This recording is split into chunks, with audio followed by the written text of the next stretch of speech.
Última parte do Jornal da Noite Canadá.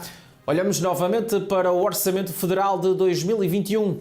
Cerca de 30 mil milhões de dólares estão destinados a um plano de cuidados infantis de 5 anos. E foi justamente sobre isso que a nossa jornalista Teresa Santos esteve hoje à conversa com Ahmed Hussen, ministro das Famílias, Crianças e Desenvolvimento Social.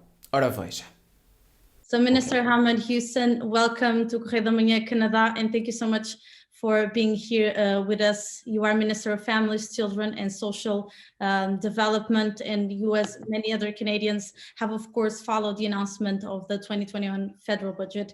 The Liberals are spending $30 billion towards the National Child Care Plan over the next 5 years. So let's start with this plan. How are the Canadian children going to benefit from this money? Can you elaborate on this, please? Well, first of all, Budget 2021 is about doing two things: supporting Canadians as they fight the COVID-19 pandemic, and then it is also enabling Canadians to have a strong and inclusive economic recovery after COVID-19 pandemic. On early learning and childcare, $30 billion in the next 5 years, and then $9.2 billion every year after that. So it's permanent federal spending to ensure that we set up a Canada-wide system of early learning and childcare. This will do a number of things. It will cut childcare fees on average by 50%, by half on average, by the end of 2022. And then we will bring daily childcare fees to an average of $10 a day by the end of 5 years. So that's significant, and it's going to put a lot of money back in the pockets of families. And secondly, it will enable hundreds of thousands of women who are now who have children and who are now prevented from being in the workforce to go back to work. Third, this will lead to economic growth and more productivity and of course more our country being able to address the shortages of workers in certain industries. So early learning and childcare investment and the Canada-wide system is extremely important, and we will do it together with provinces and territories. So we will be negotiating with provinces and territories so that they can join us in this journey to set up a Canada-wide system of early learning and childcare. So how exactly are families going to have access to these benefits in the budget? Who is qualified, and how? So this is something that, of course, we're going to be negotiating with provinces and territories. So the government of Canada will be funding those affordable childcare spaces, growing the number of spaces, bringing down the fees. But childcare is a provincial jurisdiction. So the provinces manage the day-to-day childcare standards in the province.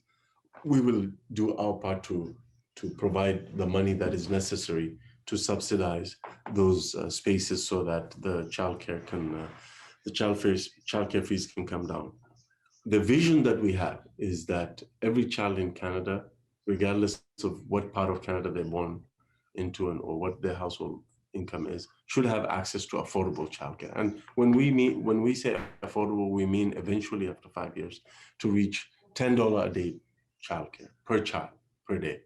And that's the Quebec model. Quebec already has $10 a day childcare per child. And that is something that has worked very well for Quebec, and we intend to do the same for the rest of the country.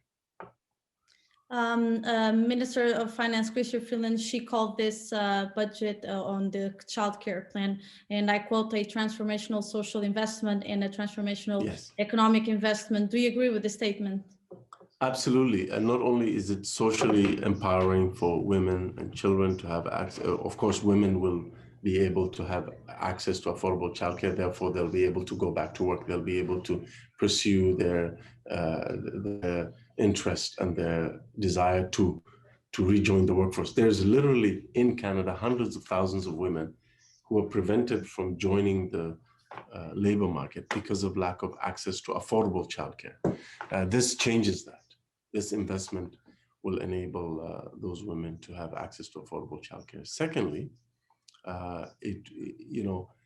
the fact that we will have more people working, the fact that we will have more children receiving high quality early learning will give them the best possible start in life, but also the people coming back to the workforce will increase our gross domestic product, improve our economy, create more jobs in the process. And so this is not just a smart social policy, it's a smart economic policy. And that's what Deputy Prime Minister Freeland was talking about.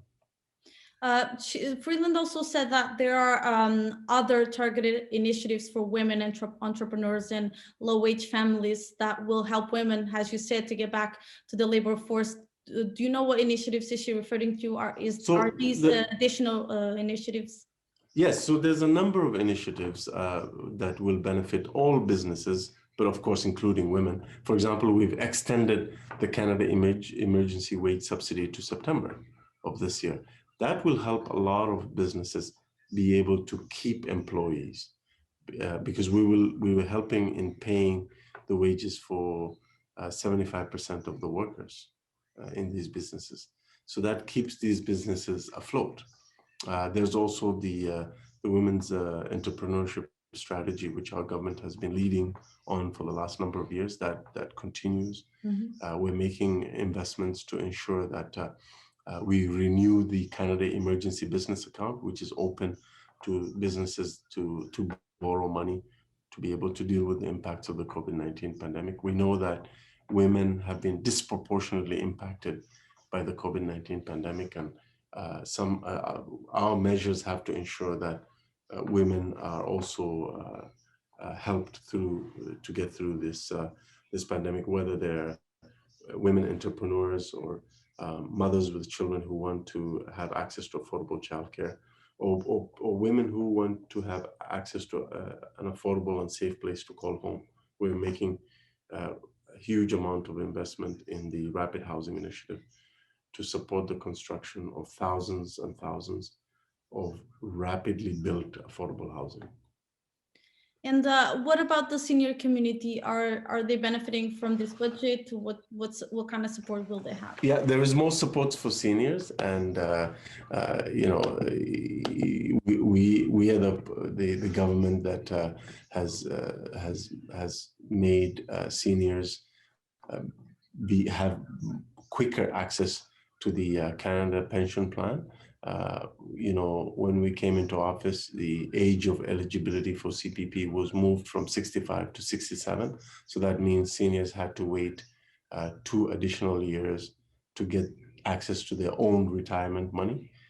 We promised to change that, and we have. We've brought it down back to 65 years of age. We've increased the guaranteed income supplement and the old age security. And we've done that again with this budget. We did it in the past. We're doing it again, and we have to make sure that we continue to be there for seniors. Do you think that the 2021 federal budget is lacking or is insufficient in any community? Is there more that could be done at this point? There's always more that can be done, but between supports for women, supports for youth, supports for families and workers and businesses and the nonprofit sector and seniors, I think this budget covers so many areas and is a very comprehensive budget that addresses the real needs of Canadians to get through the COVID-19 pandemic, but also to be able to be able to have a very strong but inclusive economic recovery where no one is left behind. I mean, look at food security, for example. We will be investing just this year alone $140 million in additional money for the Emergency Food Security Fund and the Local Food Infrastructure Fund. This will prevent hunger. It'll strengthen food security in our communities and provide nutritious food to even more Canadians. We're investing in public transit. We're investing in infrastructure. And all of these investments will help real people, real families get through the pandemic, but also thrive after the pandemic. Minister Hussen, I won't take more of your time. Any final thoughts on this budget? I want to thank you for giving me the opportunity. I didn't mention $500 million for the pharmacare program, again, to allow more Canadians to have access to medication.